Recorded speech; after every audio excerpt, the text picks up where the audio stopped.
100 দিনের পরে আপনি একটা ফেসবুকে স্ট্যাটাস দিয়েছিলেন, সেই স্ট্যাটাসটা থেকেই একটু একটু করে বলি। সেটার মধ্যে আপনি বলেছিলেন যে 100 দিনের মধ্যে এই সরকারের কিছু গুরুত্বপূর্ণ অর্জনের কথা। সেই গুরুত্বপূর্ণ অর্জনগুলি থেকে যদি আপনি যেটাকে বলেছেন যে স্মুথ ট্রানজিশন এবং accountability and justice for the July August massacre, প্রথম দুইটা জায়গা থেকে যদি আমি একটু বলি, যে আওয়ামী লীগ সরকারের পতন হয়েছে আসলে 5 আগস্ট, আর বর্তমান সরকারের দায় মুক্তি দেওয়া হয়েছে 8 আগস্ট পর্যন্ত। এই দায় মুক্তির কারণ কি? এবং আপনি যেটাকে স্মুথ ট্রানজিশন বলছেন সেইটার ক্ষেত্রেও আমরা দেখেছি নিউ এজের রিপোর্টটা আপনি নিশ্চয়ই দেখেছেন, যেখানে মধ্যে বলা হয়েছে যে এই কয় মাসে, অন্তর্বর্তীকালীন সরকারের কয় মাসে যে মোট কতজন আসলে এক্সট্রা জুডিশিয়াল কিলিংয়ের শিকার হয়েছেন। আপনি এই দুইটা বিষয়ে আমাদেরকে যদি একসাথে বলেন, যে তারপর আপনি এটাকে স্মুথ ট্রানজিশন বলবেন কিনা, এই এক্সট্রা জুডিশিয়াল কিলিংগুলির ক্ষেত্রে আপনারা এটা বলবেন কিনা, দায় মুক্তিটা 8 আগস্ট পর্যন্ত দেওয়া হয়েছে কেন? দায় মুক্তির বিষয়টা এই জন্য আসছে, সেটা হচ্ছে যে আপনি জানেন যে 5 তারিখে স্বৈরাচার হাসিনা চলে যান। তারপরে এই গভর্নমেন্টটা আসলে টেক ওভারটা করে হচ্ছে 8 তারিখ সন্ধ্যায়। তো ফলে এই যে 3 দিনের আগে আপনি তাহলে কি এই 3 দিনের যে ঘটনা ঘটলো, এবং আমরা সাসপেক্ট করি যে এই 3 দিনে অনেকে পালিয়ে গেছেন, তখন এই কাজটার তো আপনি দায়টা কি আমার উপরে আসে কিনা? আমি তো টেক ওভার করি নাই, তো আপনি আমাকে এই টেক ওভারের ইয়েটা দিবেন কিনা? এই দায়টা অবশ্যই যারা সরকারের ফাংশনারি ছিল, পুলিশ ছিল, যাদের এই দায়িত্বগুলো ছিল, যে যাদের হাতে রক্ত, যারা এই ভয়াবহ রকমের একটা ম্যাসাকার করেছে, তাদেরকে অ্যারেস্ট করার, কিন্তু তারা ফেল করেছেন। ফলে আমরা এসে যেটা হচ্ছে যে আমরা অনেক ক্ষেত্রেই একটা ব্যাড প্রেসের সম্মুখীন হচ্ছি। অনেকে এসে বলছে যে আপনারা কেন ধরতে পারছেন না, এই লোকগুলো বাচ্চা বাচ্চা ছেলেদেরকে কিভাবে নির্মম ভাবে হত্যা করেছে। আজকেও একজন মা উনি বলছিলেন যে তার ছেলেকে কিভাবে হত্যা করা হয়েছে। আরেকজন বাবা উনি বললেন যে তার ছেলেকে হত্যাও করা হয়েছে, এবং তার ছেলেকে ইভেন একটা মসজিদে তার ফুনারালও করতে দেয়নি। তারা ওই যে তার যে গোসল করাবে সেটা পর্যন্ত করতে দেয়নি। এটা আমার এখানে সেগুলোর দায়টা এখন।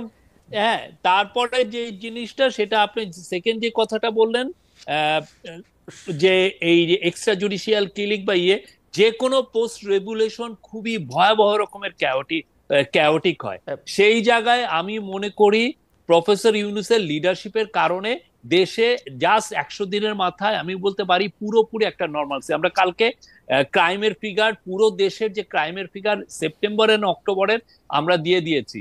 ওইখানে আপনারা দেখবেন যে গত বছরের অক্টোবরে যতগুলো খুন হয়েছে, এবছর অক্টোবরে তার খুন 10টা কম, এবং সেপ্টেম্বরে একটু হাই ছিল।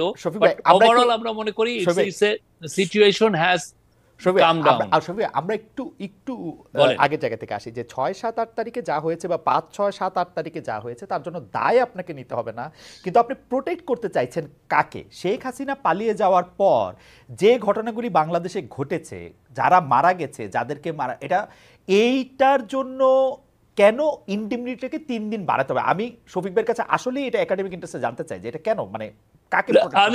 আমি কোনো ইনডিমনিটি, কাউকে ইন্ডিমনিটি দেওয়া হচ্ছে না, অনেস্টলি কাউকে ইন্ডিমনিটি। যারা ওই সময় দায়িত্বে ছিল, এই লোকগুলো কেন দায়িত্বে ফেল করা হয়েছে এটা নিয়ে কিন্তু আমরা কাজ করছি। এটা নিয়ে জানা যাচ্ছে যে কেন এই লোকগুলো পালালো, কেন এই লোকগুলো পালাতে, মানে আমরা ধরতে পারলাম না। শুধু পলায়ন না তো, ওই সময় হত্যাকাণ্ড হয়েছে, 5, 6, 7, 8 মানুষজনকে মারা হয়েছে, লুট করা হয়েছে, অনেক কিছু করা হয়েছে। মানে এটা তো আমাদের দেখা দরকার যে কারা এটা করলো। এই যে টোটাল যে আপনারা, মানে এটাকে অনেকে অনেক ভুলিয়ে ফাঁপিয়ে দেখা হচ্ছে। তা আমাদের হিসাবে যেটা আমরা দেখি যে 150 জনের মতো ইয়ে হয়েছে, এবং অনেক ক্ষেত্রে রিভেঞ্জ কিলিং হয়েছে। তো রিভেঞ্জ কিলিং এর ক্ষেত্রে আমার মনে হয় না কোনো ইনডেমনিটি দেওয়া হয়েছে। আচ্ছা, ওকে, তাহলে আমরা এটা বলতে পারি। আর দ্বিতীয় কথা হচ্ছে যে আপনি এটাকে বলছেন যে স্মুথ ট্রানজিশন, এটা আপনাকে বলবেন যে এটা ট্রানজিশনটা স্মুথই হয়েছে, এবং জুলাই আগস্ট ম্যাসাকার নিয়ে যে অ্যাকাউন্টেবিলিটি, সেই প্রশ্ন কিন্তু আপনি যদি একটু খেয়াল করেন সবাই, আপনি সেই প্রশ্ন কিন্তু বৈষম্য বিরোধী ছাত্র আন্দোলনের পক্ষ থেকেও তোলা হচ্ছে। আপনারা আহতদের খোঁজ নিচ্ছেন না, আপনারা আহতদেরকে যথাযোগ্য মর্যাদা দিচ্ছেন না, সেটি করছেন না। তো আপনি জাস্টিসটা করতে পেরেছেন কি? আমি যে এটা মনে হচ্ছে যে যেই ধরনের এক্সপেকটেশন, আমাদের বিগেস্ট চ্যালেঞ্জ হচ্ছে যে এক্সপেকটেশনটা ম্যানেজ করা।